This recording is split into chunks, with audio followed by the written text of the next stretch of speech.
Assalamu alaikum bandiraɓe hettiyankoɓe yeɓiyankoɓe Ayaw Pindi TV bisimilla moni roɓindu jayndeli moɗon weltare min dañi huccude mon e ɗo subaka aljuma hannde ko wiɗon tan aljuma moƴƴo malaɗo aljuma moubarak goto fof salminama e inde ko noon manama e jettode serenɓe men jejjitaka e lawol gotol calminama jurama berta juuɗe ñaga duwaw yuppa e Sénégal e aduna foof ha oɗo mboro saw holluɗen caggal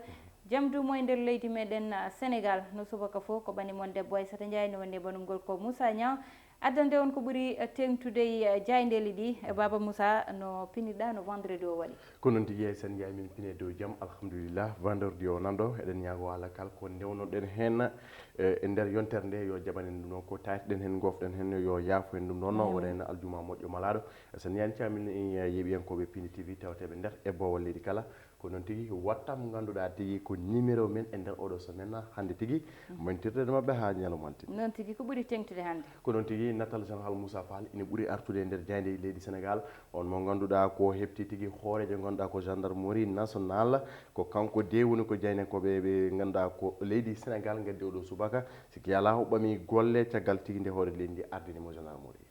wadde jayde Le Soleil udditi damal hande ko noon tigui no ceernam heewi wiide nde jayde guindir nde Le Soleil ardi koye oɗon alhaali ardi nde bindol l'ordre du jour numéro 1 du général Moussa Fall ene wayno de kanko oɗon gorko maw ardo walla mbiyen o ardima tigui o waɗi fonctionnement makko walla mbiyen o heeɓi les commandements de la gendarmerie e ñalawma hande o tigui le GIGN kañum tigui mo wattu ɗum e niveau mum oɗon tigui mo wonno kono kay ganduɗa Aissata Ndiaye kanko général Moussa Fall o ɓami o wi ko effectif mo ganduɗa ndi ko 20 000 gendarme kene toon noon ganduɗa ko nogas ujunnaji e nogas gendarme ɗo e horizon 2025 taw kañumen kala gam kay tekkinde sembe walla mbiyana tekkinde ndenka leydi Sénégal ɗum tigui nen tawi nder ndeɗo jeyde appel à la retenue et la discipline militaire e wiide makko tigui ɓen koninkoɓe leydi Sénégal nde ganduɗa kay needi nder koninkagal kono kadi needi tentude nder leydi Sénégal ɗum de woni konngui ɗi suuti kanko oɗon général Lomto Jean Baptiste Tine kanko général Moussa Fall ɓami golle ardade commandement gendarmerie nationale jeyde vox populi ko addi natal makko tawete toon on koninke walla mbiyen on militaire une main de fer pour faire régner l'ordre ene wayno de ko artirde ganduɗa tigui o ittude caahan ha laaɓa kono kay artirde deere kono kay ndiɗon needi faade ɓeɗon sukaɓe kono kay tenti ɓesgu Sénégal ɗum de woni ko addi kanko oɗon ordre républicain ɓe mbi ko sans ordre républicain il n'y a ni sécurité ni liberté kanko tigui o wala haali ganduɗa ɓesgu Sénégal moni kala heɓa cokkal wadde jour de ses droits kono kadi mom fofo wawa tigui hormade kono kay e ne hokkude needi goɗɗo ɗum de woni ko ɗi suuti kanko oɗon général e ɓamgol makko fonction tentini noon woni gueɗe ɗe o yiye leydi Sénégal mom momtuɗum ha laaɓa kono kay gueɗe ɗe ganduɗa woppada ɓenna ha ganduɗa koyi ko needi ndiɗon arta tigui e nder johli ganduɗa ko fannuji leydi Sénégal tenti tigui oɗon fannu coftal ɓalli mo suuti kongi kanko oɗon général mo ganduɗa tigui teskama oɗon opération de ratissage walla mbiyen gorko darnoɗo darde sembude gam kay heɓade rébellion to Casamance guuri kewɗe noon teskimomo nden derde lobbere nde o darino toon caggal kan Aissata Ndiaye e nder ndeɗo jayde ne tawi natal on jagorɗo ganduɗa ko Amadou Wade mo ganduɗa tigui ɓe mbi ko l'éleuse de l'orfèvre de politique économique et de la dernière décennie wonde de ganduɗa ko hommage mo waɗi e to ganduɗa ko Pierre Adama Ndiaye kan haalen tawi nder hello jeeɗiɗo nde jayde vox pop jayde les échos ha joni ganduɗa ko ari ganduɗa ko général Moussa Fall wi ko général o waɗi avertir ɓesgu Sénégal kono kay tenti ɗiɗon délinquant ji nde ganduɗa ko gartirata haqqillaji mumen amma ɗum de on faalo mo waɗe mabɓe kuugal e wiide makko tigui kanko oɗon général violence uji teskaɗo ɗo urbain kam e rural ene wayno tigui violence ɗo e Dakaru tenti tigui e nder johli leydi Sénégal wonde ɗo suuti kongi ko hunde nde oppata ɓena kono kay ko hunde nde ganduɗa ɓe jurmota ko wona kay hunde nde ɓe jafoto e wiide makko kanko o général Moussa Fall kanen tawi nder hello neɓo jayde les échos caggal kan ɓe garti ganduɗa ko responsable uji parti socialiste so wiyama ɗo parti noon Aissata Ndiaye ko parti mo ganduɗa ko dawrugol leydi Sénégal en andimo no hannirta ni ɓe mbi ko le socialiste invisible lors des tournées économiques du président Macky Sall ene wayno ɓe teskaka ganduɗa koye ɗiɗo jilluji faggudu ndi ganduɗa hoorejo leydi ndi lamtoro Bourguédé waɗima ɗum ɓe mbi ko un autre responsable massacre Aminata Mbengue Ndiaye e wondiɓe mum ɓen kala ganduɗa kay waɗi ɗumen massacré Mamadou Mbodj Diouf ko voté dans notre nombril clientélisme est notre fierté de principal alliés de BBA Benno Bokk Yakaar kan haala ganduɗa kan tawi hello jooɓo kono deeɗin kongi ɗi ganduɗa suutama faade oɗon no jagorɗo amin te Mbengue Ndiaye ene tawi nder hello jooɓo nde Diande les Échos jeynenkoɓe las gaari ganduɗa koye oɗon variant kesso walla mbiyanna delta mo ganduɗa tigui ene jokki layde ganduɗa koye oɗon rafi covid 19 ɓe mbi ko alerte de l'OMS organisation mondiale de la santé ɗo e dunde Afrique nde mbattata guilani no fewi caggal tigui teskede on variant britannique kono kay oɗon variant sud africain mo ganduɗa tigui teskama ɗo tigui e nder leydi Sénégal ko hunde noon nde ganduɗa ko OMS waɗi alerté ganduɗa ko leyɗele Afrique nde mbattata haqqille kono kay hormo ɗeɗon kuule covid 19 beele de mbawa rewtude oɗo rafi covid 19 ɓe mbi ko l'inquiétante percée du variant delta kanen tawi nder hello maɓe tataɓo kamɓe ɓeɗon jeynenkoɓe laasa caggal kan ɓe gaari e oɗon pétition mo ganduɗa kay ko garde des sceaux ɓe mbi ko 15 députés demande la démission de maître Malick Sall ɓe mbi ko gorko mo dancari o yo ganduɗa ko wuppit ngal ɗon jagorgal yo ummoye mu ngal ɗon jagorgal ko pétition noon moɓe mbaɗi lancé kamɓe ɓeɗon ganduɗa ko suɓaɓe tedduɓe suuɗo sardeji leydi Sénégal Kanté ne tawi nder hello o ganduɗa ko neeɓo ndeɗon jeyde las caggal kana sen jeeya préservation de la biodiversité ene wayno kene tolno e 400 agents waɗama recruté gam kay ndenka tembuka kaɗon tarika leydi taaridi leydi Sénégal caggal kan ɓe gaari e dafo to ganduɗa ko carte d'identité pewnte ene wayno ɓe mbi ko automatisme wondude escroquerie ko ɗum tiye tawre nduɗon gollol joni jeyde enquête garetene losko muɗum ko noon tigui enquête wima ko caggal lasa nden nde garamɓe ɓe mbi ko le temps de tractation ene wona de ardude natal on gonnoɗo maire mo Dakar kono de on mo ɓesgu Dakar horsinno jaggui on wiyete ko Halifa Ababacar Sall ene wayno front national kañumen de ganduɗa kone jagguinimo walla mbiyen ene jaggui junggo e fandu gam kay wallidemo kono wiiɗi jeynen koɓe enquête on mouvement M2D mouvement pour la défense de la démocratie ɗum ko acquis Ousmane Sonko walla mbiyen Sonko lewi kaɗon ngal ɗon dingiral watti ɗum e jeymum ɓe mbi ko les deux leaders selon l'entourage se parle pour une liste ɓeɗon ɗiɗo Ousmane Sonko wondude Halifa Ababacar Sall ina ñumodiri oɗo saaha beele de mbaɗa liste commune yaadude e ɗiɗo sumgoji nokkuji walla mbiyen sumgoji local ɗiɗo payade e wiide Alassane Ba mo PDS o wi ko nous travaillons avec nos amis de l'opposition pour avoir une large coalition wonde kamɓe lundiɓe haɓene pewjida beele de haɓe daña coalition jaaƴo beele de haɓe daña polgoye sumgoji paaɗi kono e nder ndeɗo jeyde enquête Aissane Ndiaye nen tawi hen konngui docteur Abdoulaye Niane tawateɗo coalition jotno o aucune élection ne peut se gagner dans la séparation hay goto de wawa folde e nder ceeragu ɗum de woni konngui ɗi suuti ene tawi e nder totamo ndeɗo jeyde enquête jeyde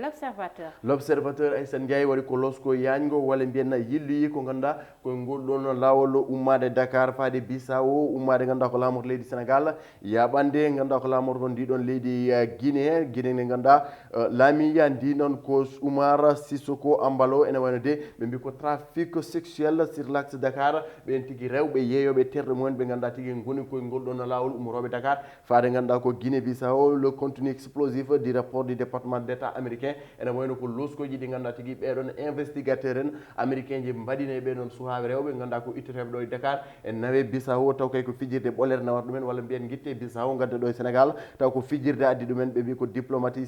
tourisme sexuel ene wayno de ko impliquant des enfants à Dakar sukaɓe tohosɓe tawete tigui e nder goɗon losko ene wayno ko document mo ganduɗa sur la traité de personnes ɓe jeydiyankoɓe Youssouma Jiguen mbaɗi publié e alkamisa hanki o tigui ko losko yañgo kono kay ko gueɗe kantoride ne gueɗe ganduɗa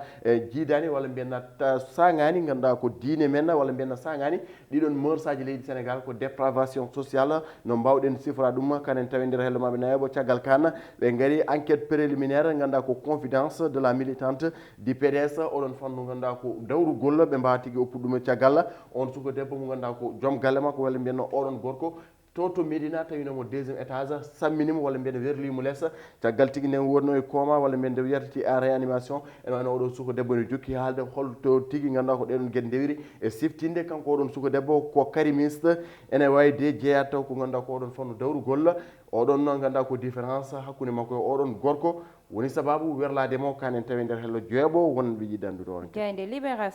libération yilli ko to less filawuji ɗi gueji waya lorsque yangoɓe mbaɗi hen ɓe mbi ko la fiesta des impôts et du cadastre ene wayno noon direction générale des impôts et domaine kañum kala tumunoma walla mbiyenna jofama ala haali jeeguɗ e ɗon leyɗele to ganduɗa ko wahinan kono kay to gadday ene wayno de ha joni ne jokki kanon haala ɗum tagui jaynenkoɓe libération ɓami hen pellital wadde hen lorsque yangu e wiide mabɓe coopérative des agents du cadastre kañum ƴetti hen 5 hectares ɗum ko guila ganduɗa ko nogas lewru mai 2021 kono kay ganduɗa ko déclassement du site oɗon site waɗi ɗum déclassé kono kay hukkitede ɓeɗon ɓe ganduɗa joman ɗeɗon no gollorde ko hunde ganduɗa ko ɗum ɓesgu yonani ɗum kan tawi nder ganduɗa ko ndeɗo jayde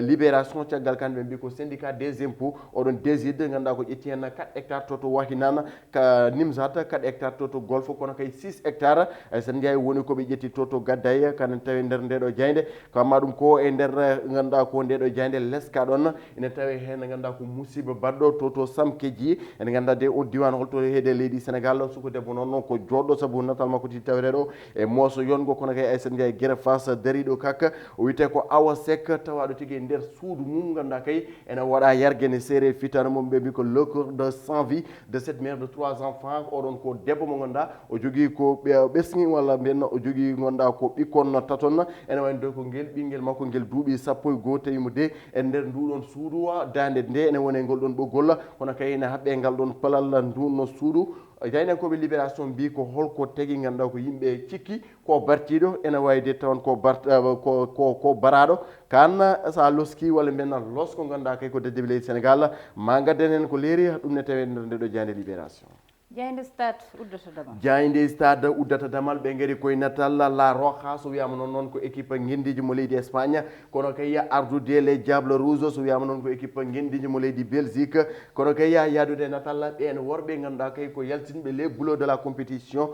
coupe d'euro 2021 ene wayno noon ko la Suisse wondude ko e natal oɗon Bounousi so wiyama Bounousi noon ko on ganduɗa ko joueur walla mbiyanna défenseur ganamo équipe leydi Italie ene wayno de ko natte ɓen worɓe tawete nder ndeɗo jayde stade Sergio Busquets Romelu Lukaku wondude Seferovic Bonucci ko natal mabɓe taweteɗo Aissata Ndiaye oɗon quart de finale ma wat député kikiɗa hen ɗo tigui saga waktuji sappo e ganduɗa ko jeegom ene wayno de pottiɗe ko nden tigui cabba ɓe mbi ko choc épique Belgique Italie ko ngal pottital ene sabbano hannirta ni Belgique hakkude mum tigui Italie ko pottital gana walla mbiyanna pottital ɓurgal tentude nde ganduɗa ko aljuma hande o tigui caggal kan noon Suède ko hakkude mum e Suisse ngal pottal tigui ne sabba Enrique on mo ganduɗa ko keblowo équipe mo ganduɗa ko Espagne o wi ko la Suisse l'un des meilleurs blocs de cette euro France haalta ko wona ɗum noon France tigui witama Enrique haalani ko wona gonga saabu de ko on équipe mo Suisse wondude capitaine mabɓe Saka kamɓe de keeɓi fartague ganduɗa tigui ko nawtude les bleus à la maison ene wayno de hande oɗon verdict ma yana walla mbiyanna ande tigui won équipe aji ɓenɗoɓe ngal ɗon dawal demi finale euro 2021 Aissata Ndiaye ɗum wonno ko tawete nder jayde stade kono en coyno natal Neymar Junior en mbawa haalde haala makko onon quart de finale Copa America Brésil hakkude mum e Chili ko hande tigui jamma ɗum de ko wonande fanniyankoɓe coftal ɓalli yidɓe Neymar ma jeeɓoyde ngal ɗon pottital kono de Aissata Ndiaye tawan ko a yejjiti ñamale ma ano ɗum woni ko tawete nder kelle gadane jaydeji leydi Sénégal noon tigui ɗum woni ko fadete e ɗum woni komin gaddanone e jaydeli ɗi hande oɗo subaka ɗum noon ko ardetane e banggal gongal woni banggue meɗen fait divers walla mbiyen gueɗe rendo noon hande Moussa Niang haalta ko ganduɗa ete libération ari hen e oɗo subaka woni pecce ganduɗa peccama leyɗele walla mbiyen leydi ganduɗa ine huccite maayo hatgo ngo ɗo e wuuro lamorgo ngo ɗum ɗon noon ne wawi wiyede toto ganduɗa woni wakhinan Nimzat e ko taari ɗum ene wawi wiyede diwan mo Guédiawaye ɗum ɗon jeeya ha saabi tan haalaluji ɗo joni nani tan gummo hen ko e wiide libération noon ɓe mbi ko leydi ndi waɗama pecce goto fo ƴetti hen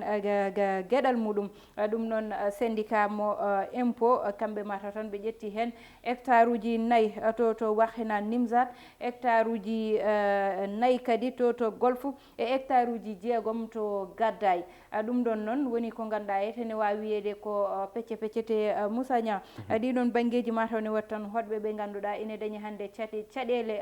koɗirɗe ɗum ɗon fo noon mataw tan pecce ɗe kamɓe hoɗɓe Guédiawaye noon mataw ɓe mbaɗi goomu moɓɓe ɓe daari ngam haɓade ko way noon asani ko noon tigi hay so tawi ganduɗa ɓe mbaɗi goomuji mabɓe ne wayno ganduɗa ko ɗiɗo duuɓi ɗiɗi walla mbiyen ɗiɗo duuɓi nayyi ko ɓesgu Sénégal haqqillaji mabɓe puɗɗi artude ɗeɗon leyɗele kono ɗen leyɗele peccama ko ɓooyi saabu sa daari e ganduɗa ko règne maître Abdoulaye Wade e oɗo régime makko ene wayno holla hewɓe ganduɗa ko loskoji jaltini holla joɗinoɓe ɗiɗon mairie ji ala tigui ko joƴƴiniɓe toon sowona duttude ɗeɗon leyɗele eɓe jeeya saabu ganduɗa ko ɓesgu ngu nde ɓe pinanta ɗum taw hankkadi ko waɗanno waɗi ko bonanno boni hande daara ko jomum wima ko titre foncier jogui holko mbawɗa e mumen supposons le cas de Ndengler ganduɗa ko Babacar Ngom mo Sidima hande ala ko wawa hen saabu ganduɗa ko ɗereji alandi en matière d' administration seuls les écrits qui parlent an ko leydi mamam walla ko leydi babam wonno leydi ndiɗon a finanani ɗum walla leydi ndiɗon a darano ndi a oppano ganduɗa kay ko haqqille mayri arano ndema duttuɗa jaaha lawol ma par ce que hande wonti jamanu kayraji kalta ala ɗereji ganduɗa ta hullirani jomum hulliri ɗereji ko kañum ɓennata wadde mbiyanna ɓesgul ɗi ko kamɓe guiɗi ɗanade mais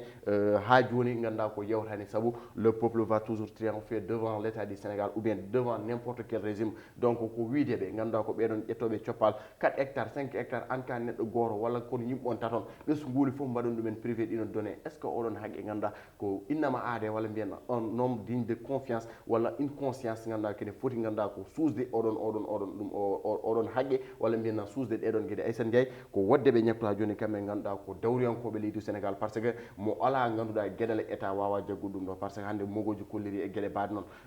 ƴettata ganduɗa ko 4 hectares 5 hectares ittu ɗum e juuɗe ganduɗa ko ɓesgu Sénégal ala bawɗo waɗa ɗum sowona jeeyaɗo e dawrugol walla mbiyen ala bawɗo ɗum sowona wadde sowona politicien wadde ko wideɓe ha joni il est temps de se ressaisir anda ko population ɓe ko nan ɗo en tout cas ɗon so climat o waylaki kam ko banggueji ganduɗa koko ni haɗano mahede saabu ko brise gummotoɗo e maayo hatgo ngo koko ganduɗa ine bonna ko heewi ɗum saabi guila nden ko filawoji tan mbaɗano toon hay filawoji mbaɗano toon ɗi rewoɓe toon ɓe jiino mbadi filawoji ɗi jaa haaɗi guuri ko wuuri ɗum ko woni brise doole brise ummotoɗo e ndiyam ɗam ɗum saabino filawoji waɗede toon ha heewi ngam usta brise jaltowo e maayo ngo faade e galleji walla sarsaraji gonɗi ɗon ɗi ɗum ɗon yooɓe mbattu hen haqqillaji no feewi ɗum wonno komin gaddanoon e roɓɓinne mun Diaydeli haɗen uddude tan ko weltinde yeeɓiyankoɓe meɗen cuɓoɗen hen tan quelque ɓe ganduɗa saaha fof eɓe mbaɗa commenté e yebde saaha fof roɓɓindu Diaydeli meɗen ene jeeya hen Abdoulaye Djim to diwan mo Paris Adama Nongo to marché HLM kono kadi oɗo mo ganduɗa woni Ibrahima Oumar Ka kañum ko diwan mo Mauritanie woni mbeɗe salmina bandiraɓam heɗɓe to ɗon diwan fof to Mauritanie e ceerno Lamine Sokko woni ko marché omo ganduɗa kañum woni marché Gueule Tapée ɗum wonno komin gadda noon ko tottude won aadi tan janggo so Allahu lamɗo jaaɓi banimon debbo wona janggo tottude won aadi altine so Allahu lamɗo jaaɓi banimon debbo Aissata Ndiaye wonno ne wonno e banugol ko Moussa Niang heɗano e banggal